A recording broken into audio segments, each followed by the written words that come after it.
Brought to you by Biz Analyst by Khata Book. ना computer ना file, अब tally data on mobile बिज analyst के साथ। बिहार विधान परिषद के चुनावी सरगर्मी के बीच सोमवार से नामांकन की प्रक्रिया शुरू हो चुकी है, जहां विभिन्न राजनीतिक पार्टी के समर्थित उम्मीदवार चुनावी मैदान में अपना अपना भाग्य आजमा रहे हैं। ऐसे में स्थानीय प्राधिकारी निर्वाचन क्षेत्र संख्या 6 यानी आरा बक्सर विधान परिषद सीट शुरू से ही काफी दिलचस्प रहा है।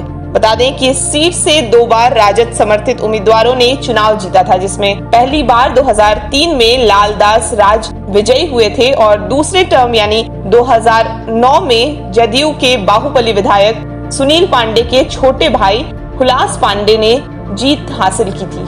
वहीं तीसरी बार की अगर हम बात करें तो 2015 में इस सीट से राजद समर्थित उम्मीदवार राधाचरण शाह को जीत मिली थी।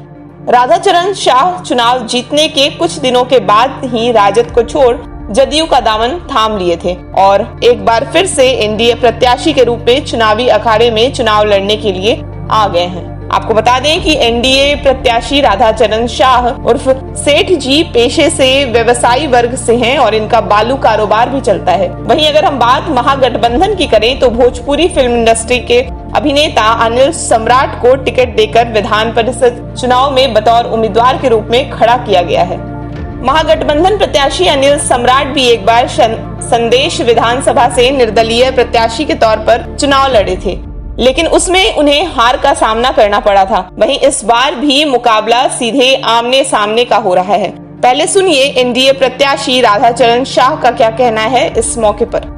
आरा बक्सर विधान परिषद चुनाव के लिए एनडीए प्रत्याशी के तौर पर राधाचरण सेठ जी को फिर से चुनावी मैदान में उतारा गया है। हम सीधे उनसे बात करेंगे कि इस बार का चुनावी मुद्दा क्या रहेगा। आप बताइए, इस बार फिर से चुनाव मैदान में आप उतरे हैं, क्या आपका मुद्दा रहेगा? हमारा मुद्दा जो हमारे एनडीए का मुद्दा है,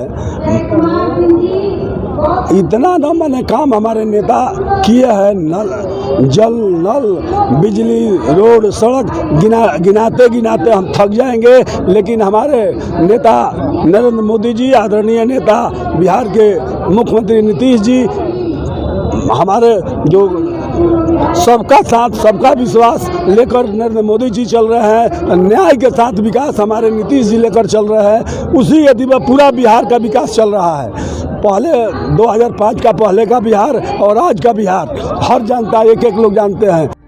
बता दें कि एनडीए प्रत्याशी ने सोमवार को स्थानीय प्राधिकारी निर्वाचन क्षेत्र संख्या 6 से नामांकन का पर्चा दाखिल कराया है, जहां उनके नामांकन में बिहार सरकार के मंत्री मंगल पांडे और अशोक चौधरी सहित कई बड़े राजनीति के धुरंधर शामिल होकर चुनावी मंच से एनडीए उम्मीदवार राधाचरण शाह को जिताने का हुंकार भी भरा है। बता दें कि एनडीए के प्रत्याशी ने एक सेट में नामांकन दर्ज किया है, वहीं महागठबंधन प्रत्याशी अनिल सम्राट मंगलवार को भी एक अन्य सेट में नामांकन पत्र दाखिल करेंगे। बहरहाल आरा बक्सर विधान परिषद सीट पर न सिर्फ आरा बक्सर के लोगों की निगाहें टिकी हैं, बल्कि बिहार के राजनीतिक समीकरण के धुरंधरों की भी नजरें इस सीट पर टकटकी लगाए बैठी है। बक्सर से सोनू सिंह की रिपोर्ट, बिहार तक।